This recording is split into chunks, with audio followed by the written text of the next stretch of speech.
Okay, right, we're going to talk about Hess's law and energy cycles in this video a little bit later. But let's have a look at this thing here, delta HC.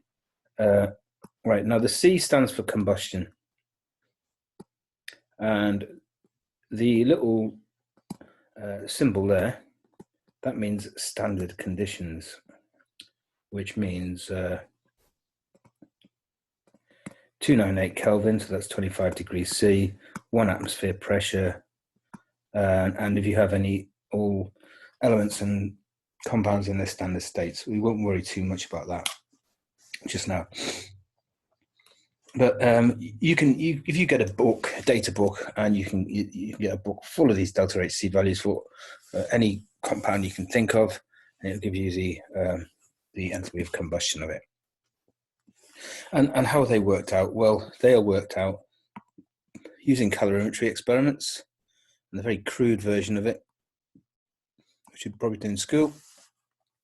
A can of water, a copper can of water with a thermometer in it, and then you burn the substance here. The last video we had methanol, in there. So we burn a known mass of methanol, heated up the water, and we can work out delta HC. We can work out the enthalpy change for the combustion reaction. So that's all good, but what happens if you want to find out the enthalpy change for this reaction? So we've got ethene. So here's ethene with a double bond, and we're going to react that with hydrogen. You'll actually need a catalyst to make that work. You need to heat it up, and you'd get ethane. Okay, so we want to find out delta H for that reaction. Now you can't do it directly. You can't get, your ethene and your hydrogen underneath a copper can, make them react, and measure the energy that's given out or taken in, because they won't react together. In order to get them to react together, you have to heat them up and use a catalyst, and then you wouldn't know, is the heat coming from the heat you provided, or is the heat coming from the reaction, what's going into the can? So you can't possibly do it directly. So you'd have to use an indirect method, okay? And the way, we'll talk about that, how you do that now, okay? So what we would need is, we need to be provided with some delta HC data from, which can be obtained experimentally. So the enthalpy of combustion of the compounds that we're talking about. So we need it for ethene, for ethane, and hydrogen is one of the substances that reacts there. So, and you're given those values in kilojoules per mole. Again, stress again, they can be determined experimentally fairly easily. So that's minus 1411 for that one, minus 1560 for that one, and minus 286 for the hydrogen. Right, now this is where we have to do something a little bit clever. Okay, so we know these are the energy changes when you burn these things. So what happens if we burn our ethane there, okay? We're going to burn it, right? We'll get 1 molecule of carbon dioxide, sorry, 2 molecules of carbon dioxide, and 3 molecules of water. We'll get that. They are the combustion products, okay? Now, when we burn ethene and hydrogen, well, you're going to get the same thing, aren't you? You're going to get 2 molecules of carbon dioxide and 3 molecules of hydrogen, 3 molecules of water, sorry. Now, let's have a think. Do we know? All right, let's put in the oxygen. We're going to need some oxygen for that, aren't we? So we would need plus 3.5 oxygens. In order to do that, we need 3.5 oxygens here. But you think as you go from there to there, what happens to the oxygens? They don't really change. So we don't need to worry about them. We're just worried about the stuff in blue. And we want to find out delta H for that, which I'll do in red there. Now, do we know the enthalpy change for this one here? For this, I'll do that in a different color. Do we know the enthalpy change for the purple delta H there? Well, what are we doing? We are burning 1 mole of ethane. Okay, and we know that the value for that is minus 1560 kilojoules. So we know that.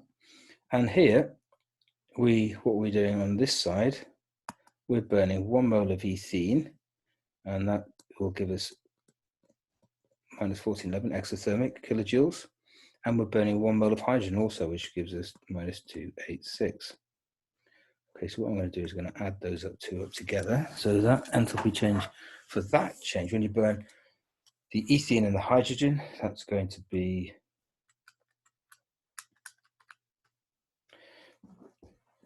16 minus 1697.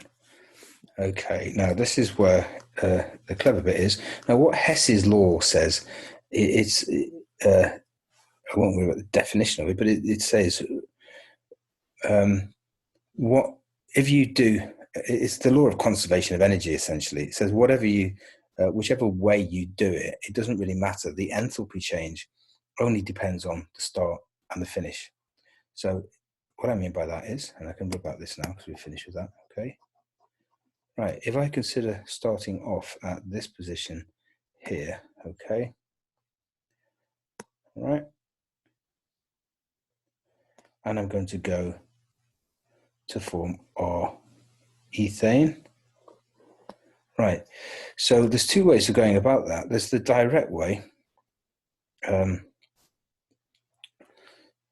Sorry, let's say we're going to go from here, do an asterisk, okay?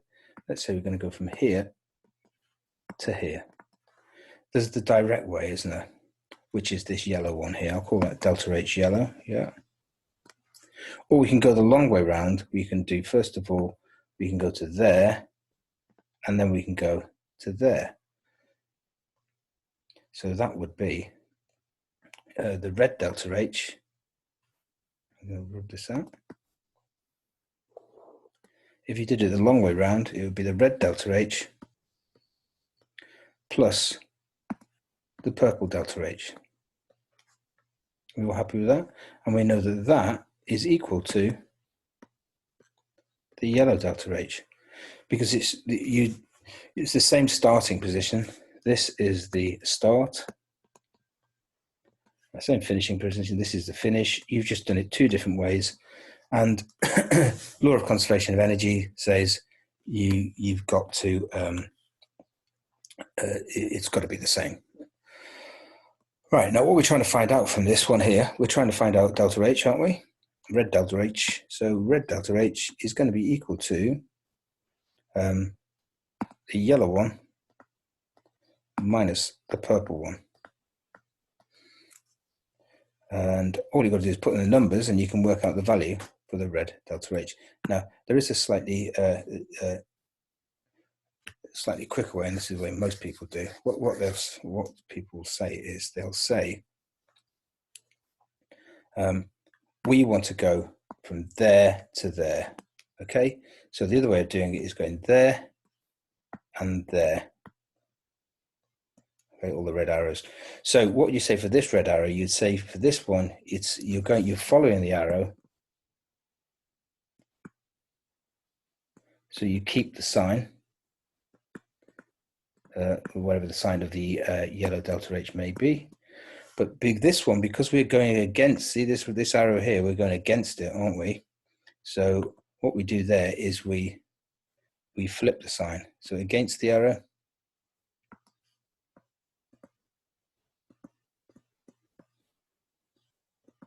you flip the sign. And so if you did that, you'd say, right, delta H, red delta H is equal to, right, the yellow delta H, you keep the sign because you're following the arrow. But the red delta H, you have to turn, so sorry, the purple delta H, because you're going against the arrow, you have to turn it into a minus.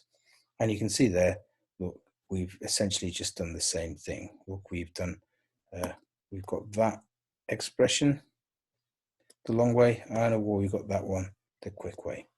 And as I say, most people do it the quick way. So just tidy up here and actually work out the answer.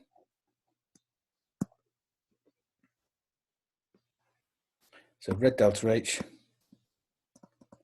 is equal to the value of the yellow one, which was minus 1697,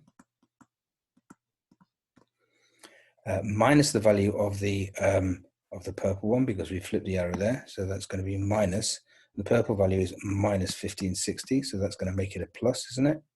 And so the answer there is going to be minus 1697 plus that. I'm really bad at mental arithmetic. I'm going to do it on my calculator. Plus 137. Sorry, minus 137. Minus 137 kilojoules. That is the answer. So we found out the delta H for the reaction when you react ethene plus hydrogen to form ethane. And you couldn't possibly do that directly by getting these two things under a calorimeter and heating it up. We've used Hess's law, and this thing here is called an energy cycle. More on that in the next video.